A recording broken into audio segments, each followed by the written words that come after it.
Thanks for checking out Supersonic Desktop, a project I've been working on to be an analysis tool for acoustics and noise control applications. Generally, the idea behind Supersonic is to perform a sequence of calculation steps using acoustic data and noise paths to create your own analysis for one or many receivers all at the same time. Supersonic works with 1/3 octave band or 1 octave band data. On the screen you see two blocks, both are 1 octave band data. In blue is sound power data, and in red, sound pressure data. Let's go ahead and add another block as a path onto the canvas. We could start with a rectangular duct and note that it has two input nodes, inlet and break-in sound power, and two output nodes, outlet and breakout sound power. Let's go ahead and connect the source, sound power source, to the inlet. We could attempt to do the same with the pressure data, but it won't connect.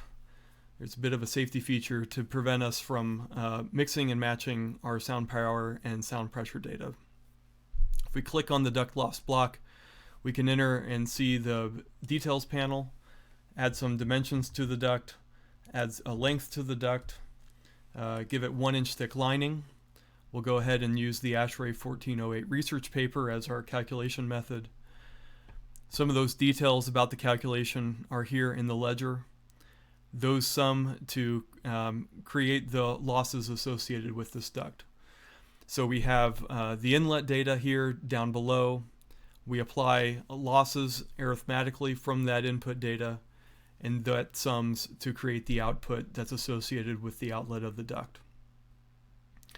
Let's go ahead and add another step, and we can add a rectangular elbow.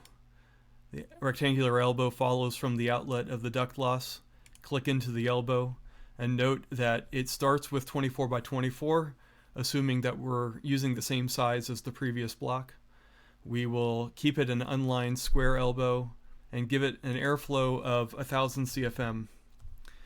That 1000 CFM isn't very fast, it's 250 feet per minute, but if we go a little crazy and add another zero, now it's 2500 feet per minute. And so in addition to losses associated with the elbow, now we have generated noise. We take the input, we arithmetically subtract the losses, and now we do some decibel or logarithmic addition, add in the generated noise to create the output of this duct. Let's go ahead another step further and use a point source as our point source room loss. This is going to convert our sound power data to a sound pressure data level. We can add the outlet of the elbow to the room loss.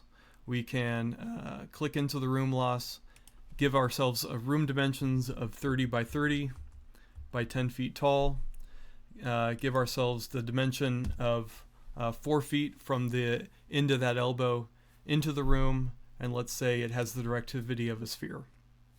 We're not quite done yet because we need to add some room alpha to this block.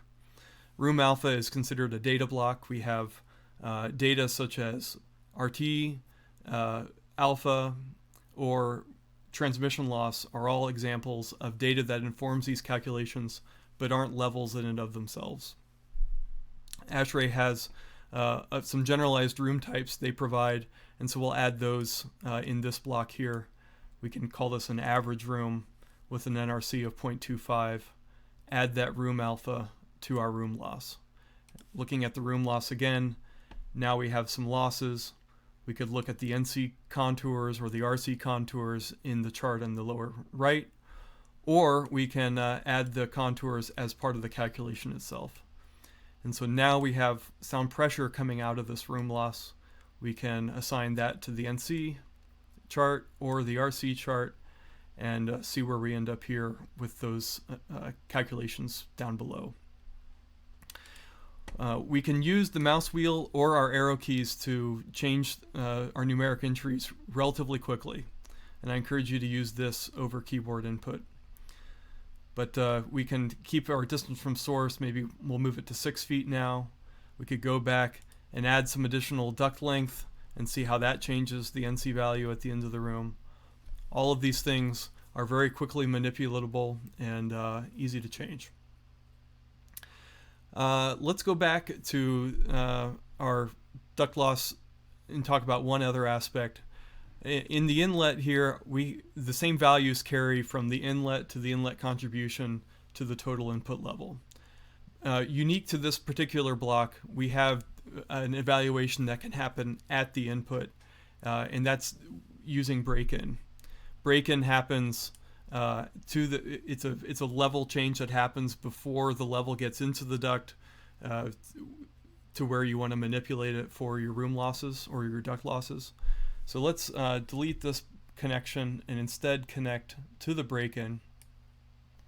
The break-in knows that it's associated with a 24 by 24 by now 13 foot duct, and it's already active, but it's not showing in the ledger. Now I've shown it in the ledger, and so it's the same level contribution that we're starting with from the source, but now the input contribution is less. It's lessened by the transmission loss associated with the break-in for this particular block, and now that input level forms the basis of what our outlets or data is going to be constructed of. So from this level now we apply our arithmetic losses associated with this duct. So that's a really quick introduction to Supersonic Desktop. As you can see above, there's a whole lot of calculation steps that can be used for mechanical analysis. There's further ribbons available for items related to acoustical separation or architectural isolation analysis, and additionally environmental noise analysis. It's still early days for Supersonic. There's a lot of work to be done, a lot of calculations to add, and so I encourage you to support the project and just check out the application. Thanks.